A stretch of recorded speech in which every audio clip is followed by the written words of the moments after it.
Bismillahirrahmanirrahim. Assalamualaikum warahmatullahi wabarakatuh. Waalaikumsalam warahmatullahi wabarakatuh. Alhamdulillahilladzi anzala al-Qur'an hudan lin-nas wa bayyinatin minal huda wal furqan. Asyhadu an la ilaha illallah wahdahu la syarika lah wa asyhadu anna Muhammadan 'abduhu wa rasuluhu sallallahu alaihi wasallam alladzi la nabiyya ba'da, amma ba'du. Yang saya hormati para tokoh-tokoh masyarakat, Bapak RT, Bapak RW yang hadir pada malam hari ini, Ketua Pengurus Masjid Darul Muttaqin beserta jajarannya, Bapak-bapak, ibu-ibu, kaum muslimin, kaum muslimat sedang jemaah salat Isya dan tarawih yang dirahmati Allah, terkhusus kepada anak-anak kami yang hadir pada malam hari ini.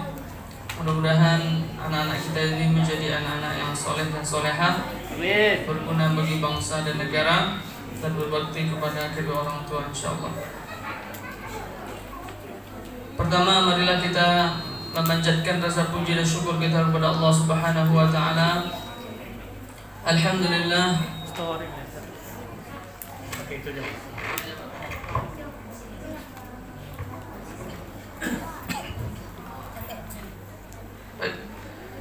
Pertama, marilah kita kembali memanjatkan rasa puji dan syukur kita kepada Allah Subhanahu wa taala.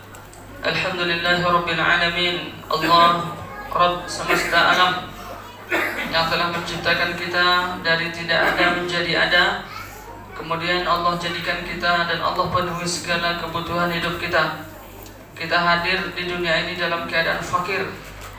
Fakir dengan sangat fakir sekali, tidak ada yang kita miliki. Bahkan kita hadir ke dunia ini dalam keadaan tidak berbaju, tidak bercelana, bertelanjang bulat.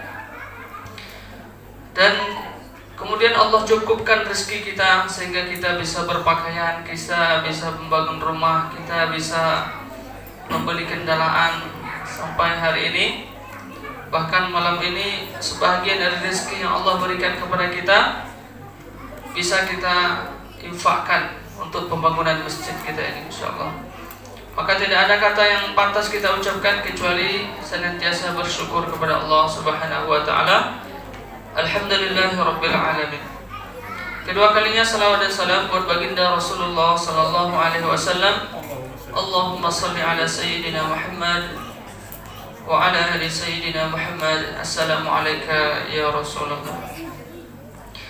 Kaum muslimin sedang jemaah yang dimuliakan Allah Subhanahu wa taala, sejenak menjelang kita melaksanakan qiyam Ramadan, mari kita niatkan duduk kita sebentar ini, 5 atau 10 menit ini sebagai i'tikaf.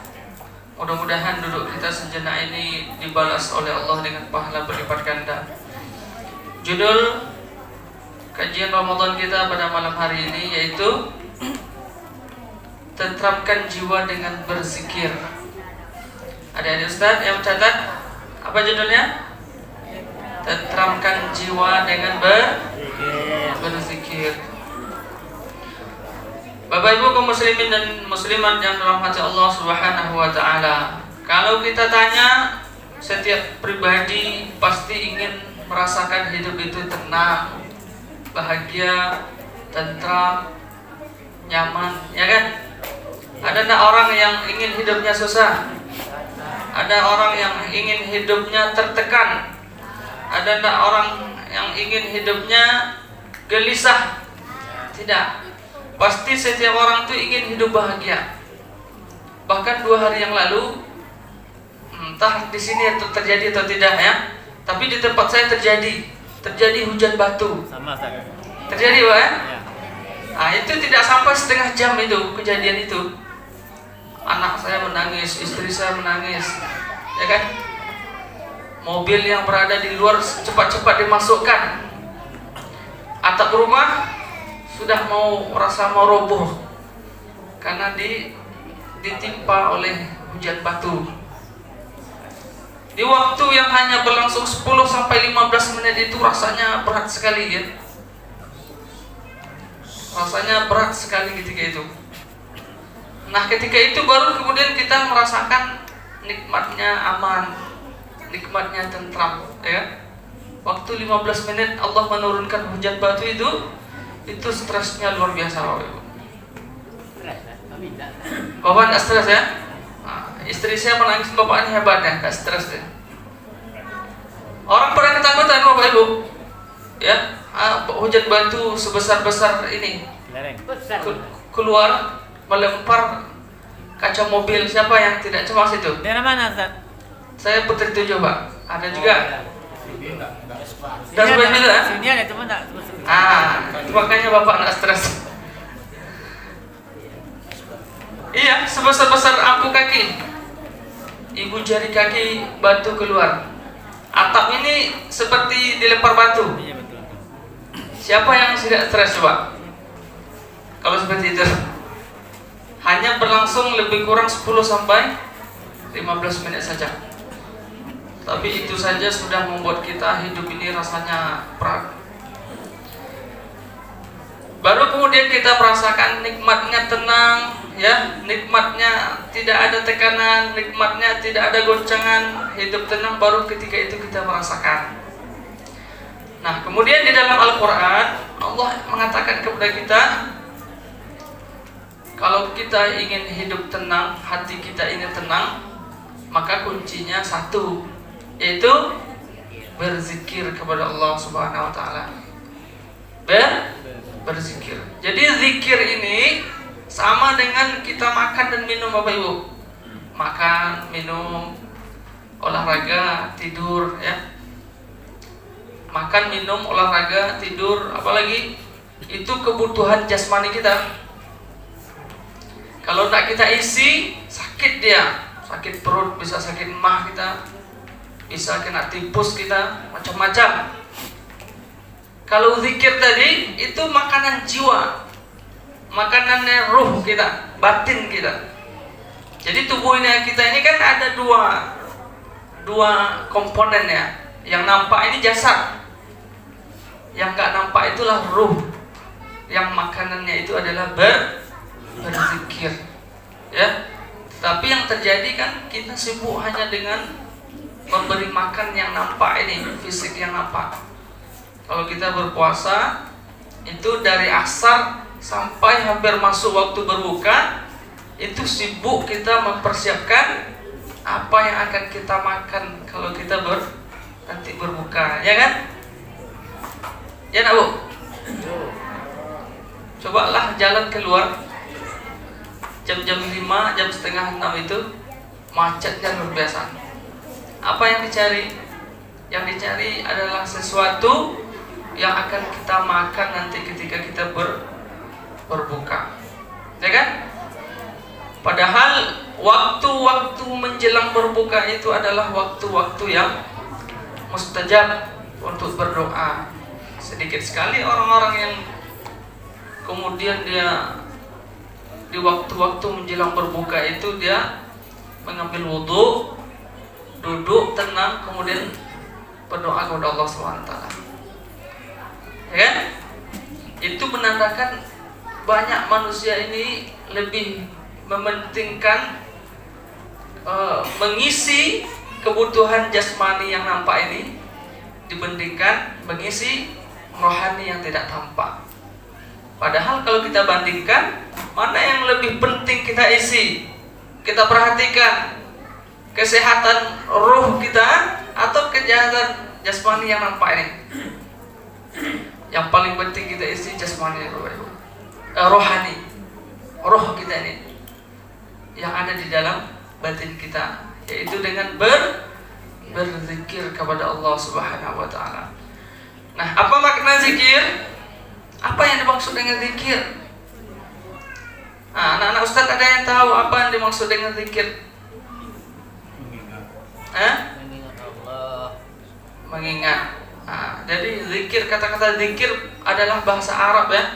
Berasal dari bahasa zakara yadhkuru zikran, yang artinya menyebut, mengucapkan atau menuturkan. Secara bahasa itu artinya jadi sesuatu yang kita sebut-sebut, kita baca-baca, terlontar dari mulut kita. Apa contohnya? Zikir Subhanallah, ya. Ada orang yang zikirnya itu istighfar saja. Astagfirullah, astagfirullah, astagfirullah, astagfirullah, astagfirullah, astagfirullah. Ada orang yang zikirnya Allah, Allah, Allah, Allah, Allah, Allah. Ada orang yang zikirnya selawat saja. Allahumma sholli ala Muhammad, Allahumma sholli ala Muhammad, Allahumma sholli ala. Itu zikir, semuanya zikir, yaitu diucapkan dengan mulut. Ya. Terucap dia, kita sebut-sebut dia. Kemudian Imam An-Nawawi mengatakan makna zikir itu tidak hanya sebatas yang kita ucapkan itu, tetapi zikir juga yang dimaksud dengan zikir itu semua amal ibadah yang kita lakukan dengan ikhlas karena Allah Subhanahu wa taala, itu zikir. Salat zikir, ya kan? Asalkan salatnya terhubung dengan Allah. Zikir itu kan mengingat maknanya. Jadi sholat, kalau sholatnya ikhlas, ketika sholat dia ingat dengan Allah, kalau dia itu sedang menyembah Allah, maka ketika itu disebut dengan berzikir. Berpuasa juga berzikir. Kalau ketika berpuasa dia terhubung dengan Allah Subhanahu wa taala. Ketika puasa bagaimana cara kita terhubung dengan Allah? Ketika kita puasa kita membayangkan kita ini diperhatikan oleh Allah Subhanahu wa taala. Maka kita jaga mata kita. Kita jaga mulut kita. Kita puasakan anggota tubuh kita dari segala yang akan membatalkan puasa. Kalau saya lakukan ini batal puasa saya. Karena saya ditengok oleh Allah. Kalau saya lakukan ini rusak pahala puasa saya. Itu namanya juga zikir. Termasuk tadi Bapak Ibu mengeluarkan uang, berinfak, bersedekah tadi itu kalau terhubung dengan Allah Subhanahu wa taala, maka itu termasuk kepada zikir. Ya. Nah, jadi semua amal ibadah yang kita lakukan, termasuk yang kita ucapkan, kalau dia kita lakukan ikhlas dan terhubung kepada Allah Subhanahu wa taala, maka itulah yang disebut dengan zikir. Nah, kemudian kapan kita disuruh berzikir? Kapan kita disuruh berzikir, Bapak Ibu? Kita disuruh berzikir setiap saat. Tidak boleh putus. Percaya enggak? Ada doa yang disuruh baca ketika kita selesai sholat. Allahumma a'inni ala zikrika. Apa artinya? Ya Allah, bimbing saya agar senantiasa dalam keadaan berzikir. Padahal kita baru selesai sholat nih. Sholat ini kan zikir. Aqimis sholata li dzikri. Dirikanlah sholat untuk zikir kepadaku. Ini kita baru selesai sholat, kemudian disuruh lagi berdoa, Allahumma a'inni ala zikrika. Itu maknanya apa? Kita selama hidup di dunia ini mesti senantiasa dalam keadaan berzikir. Tidak boleh kita ini putus dengan Allah, hubungan kita Allah Subhanahu wa taala. Ya kan? Nah, itu juga disebutkan di dalam surah Al-Imran.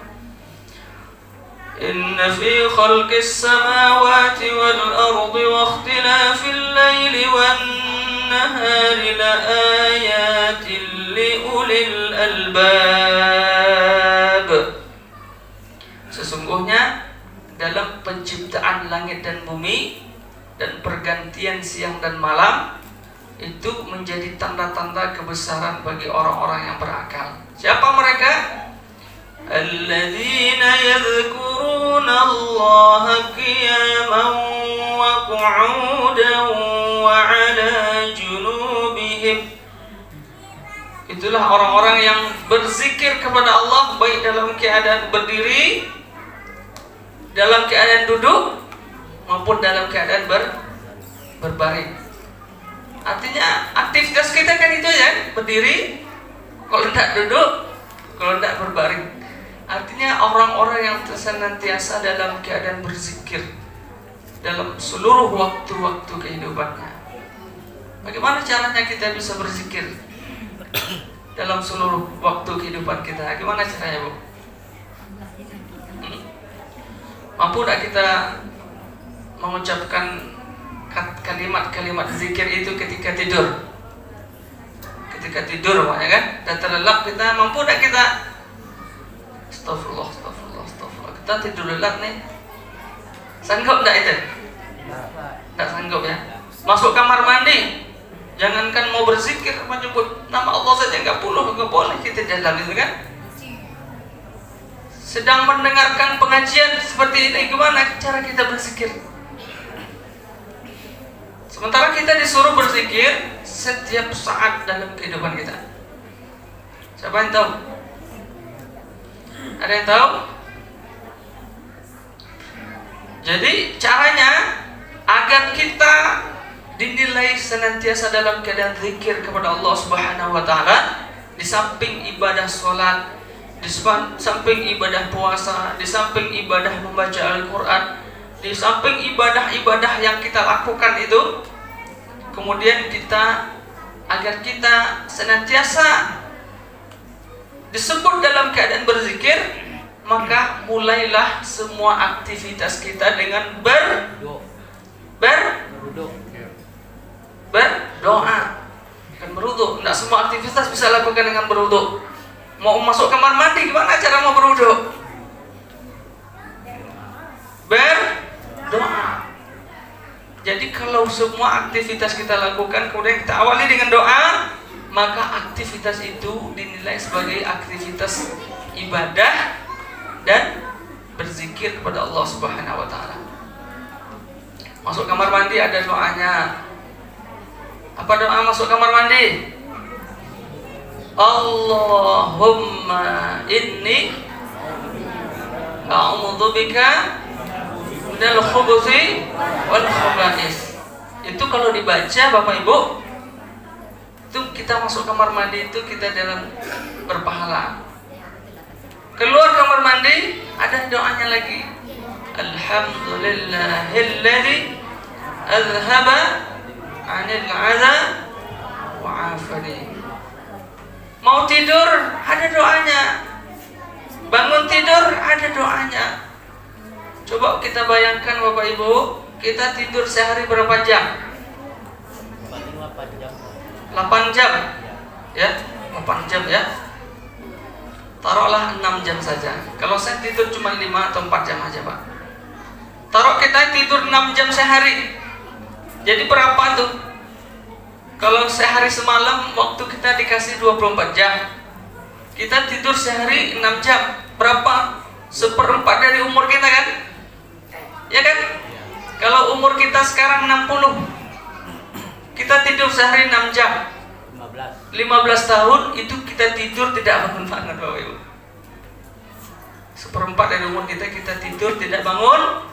Kalau kita tidak berdoa ketika mau tidur, maka 15 tahun itu tidak ada nilai pahalanya. Bayangkan itu, ya kan? Padahal nanti di akhirat kan ditanya, umurmu kemana dihabiskan? 15 tahun itu udah jelas itu, nggak ada nilai pahalanya karena kita tidak berdoa sebelum tidur. Belum lagi masuk kamar mandi berapa jam sehari? Pagi, siang, sore, malam. Kalau di total berapa itu? Aktivitas makan kita yang tidak berdoa ketika mau makan. Nah, itu jadi agar kita senantiasa disebut dalam keadaan berzikir, maka mulailah semua aktivitas kita dengan membaca doa. Termasuk, mohon maaf ya, termasuk Bapak Ibu yang saya muliakan, ketika kita mau melakukan hubungan suami istri, itu juga ada doanya. Ada yang tahu doanya? Aku doa enggak? Bacakan enggak? Apa-apa enggak? Ada doanya. Kalau tidak berdoa, maka setan ikut. Kalau setan ikut, anak-anaknya nanti tidak 100% anak kita, Pak. Anak setan berapa persen? Makanya anak-anak itu kadang susah diatur. Nah, kan itu pernah kita dengar kan, anak setan anak ini ya. Bahkan seperti itu keluar. Karena memang benar. Dulu ketika proses pembuatannya itu tidak dibaca nama Allah, tidak dibaca doa, sehingga setan ikut di situ. Ya, jadi semua aktivitas kita itu ada doanya. Minimal kalau tidak tahu doanya baca Bismillahirrahmanirrahim. Baik, mungkin itu ya. Kalau panjang-panjang nanti kita tidak jadi sholat tarawih. Jadi mudah-mudahan kita yang ada di Masjid Darul Muttaqin ini, Darul Muttaqin ini adalah negerinya orang-orang bertakwa ya. Orang-orang bertakwa itu orang-orang yang senantiasa terhubung dengan Allah Subhanahu wa taala. Mudah-mudahan kita senantiasa dalam keadaan zikir kepada Allah Subhanahu wa taala. Terlebih terkurang saya mohon maaf. Kita tutup dengan doa kafaratul majlis. Subhanaka Allahumma bihamdika asyhadu an la ilaha illa anta astaghfiruka wa atubu ilaik. Assalamualaikum warahmatullahi wabarakatuh.